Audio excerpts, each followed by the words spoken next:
Assalamualaikum warahmatullahi wabarakatuh. Salam budi luhur. Perkenalkan, nama saya Fadil Zilikram dari Fakultas Ekonomi dan Bisnis Program Studi Akuntansi Manajemen. Pertama-tama, yang saya hormati dosen pengampu mata kuliah Manajemen Strategi, Bapak Dr. Muhammad Mabrur Taufik, SAG, SEMM, dan teman-teman yang berbahagia. Pada hari ini, saya ingin membawakan materi tentang analisis lingkungan eksternal.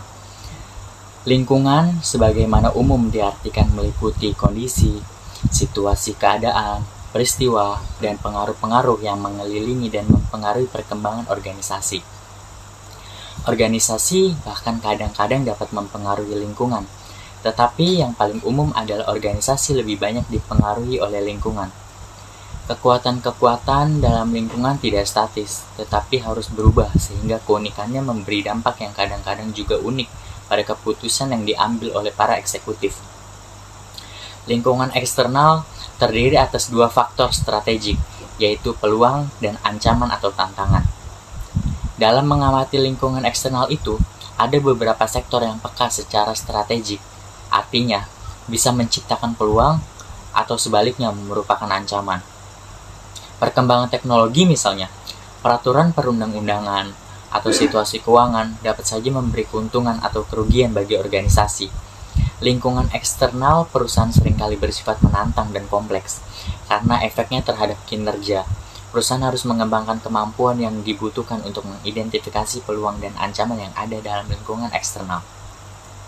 Lingkungan eksternal bisa dikatakan sebagai komponen-komponen atau variabel lingkungan yang berada atau berasal dari luar organisasi atau perusahaan. Komponen tersebut cenderung berada di luar jangkauan organisasi. Artinya, organisasi atau perusahaan tidak bisa melakukan intervensi terhadap komponen-komponen tersebut. Komponen itu lebih cenderung diperlakukan sebagai sesuatu yang given, atau sesuatu yang mau tidak mau harus diterima. Tinggal bagaimana organisasi berkompromi atau menyiasati komponen-komponen tersebut. Lingkungan eksternal memiliki dua bagian utama. Yang pertama, lingkungan makro, yaitu elemen dalam masyarakat luas yang mempengaruhi industri dan perusahaan di dalamnya. Dan yang kedua adalah lingkungan mikro, yaitu faktor-faktor ancaman masuknya peserta, pemasok, pembeli, produk mengganti, dan intensitas persaingan yang mempengaruhi perusahaan dan tindakan serta tanggapan bersaing. Lingkungan makro mencakup 5 segmen, yaitu demografi, ekonomi, politik atau hukum, sosial dan budaya, dan teknologi. Masing-masing bertujuan untuk mengidentifikasi dan mempelajari relevansi strategis dari perubahan dan kecenderungan yang ada. Kecenderungan ke arah globalisasi membuat hal ini menjadi kompleks dan batasannya lebih luas. Apabila dibandingkan dengan lingkungan makro, lingkungan mikro memiliki efek yang lebih langsung pada usaha perusahaan untuk mencapai daya saing strategis. Kebanyakan perusahaan menghadapi lingkungan eksternal yang berkembang secara cepat, kompleks, dan global yang membuatnya semakin sulit diinterpretasikan.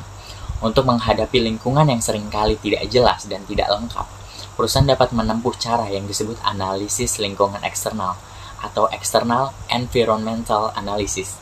Proses ini meliputi 4 kegiatan, yaitu scanning, monitoring, forecasting, dan assessing. Ruang lingkup lingkungan eksternal adalah faktor dan kekuatan yang berada di luar bisnis dan di mana pemasar memiliki sedikit atau tidak ada kontrol sama sekali. Lingkungan eksternal terdiri dari 2 jenis, yaitu mikro dan makro. Yang pertama, lingkungan mikro. Lingkungan pemasaran mikro adalah lingkungan yang dari individu dan organisasi yang berhubungan langsung dengan perusahaan dan berdampak langsung pada pengalaman pelanggan. Contohnya adalah perusahaan itu sendiri, supplier, pemasar dari agensi, pasar, dan segmen, pesaing Anda dan juga orang-orang di sekitar Anda.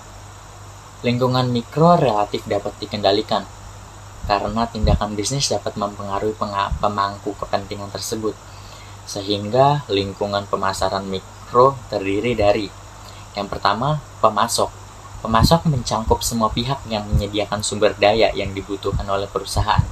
Yang kedua, perantara pasar, yaitu yang termasuk pihak-pihak yang terlibat dalam pendistribusian produk atau layanan perusahaan.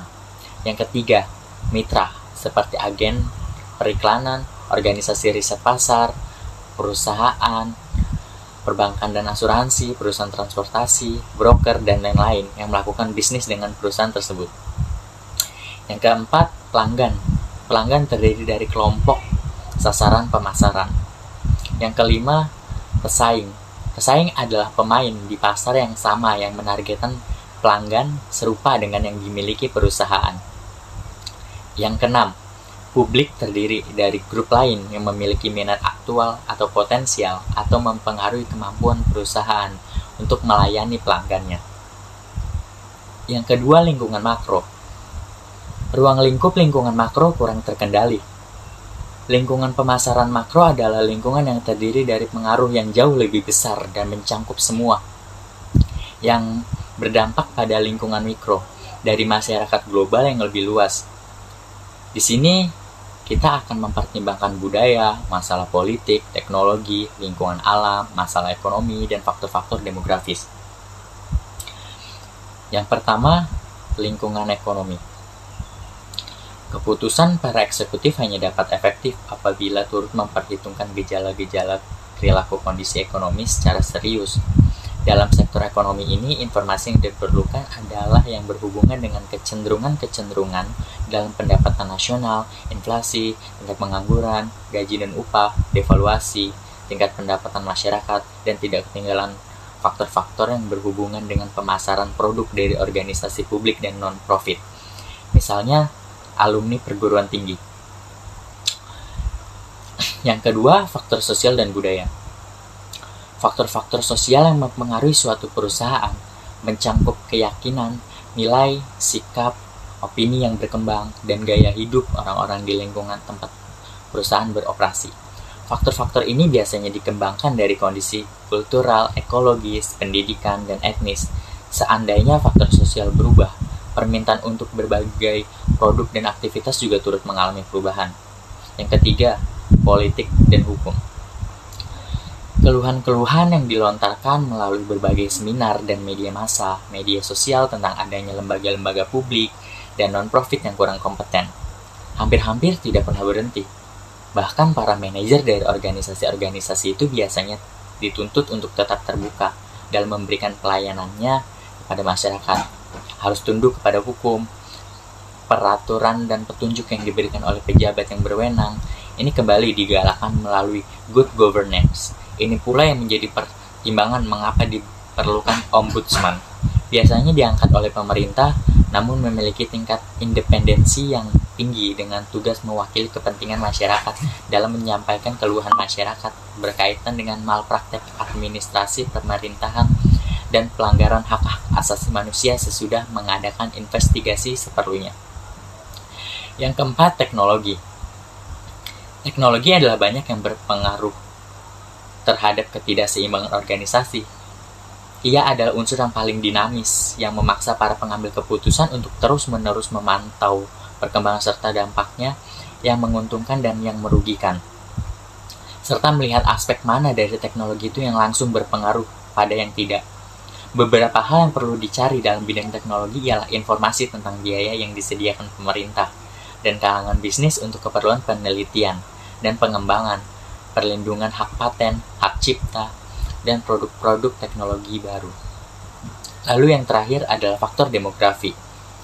Hal penting yang harus diperhatikan perusahaan menyangkut faktor demografi ini diantaranya ukuran populasi, struktur umur, distribusi geografis, percampuran etnis, dan distribusi pendapatan.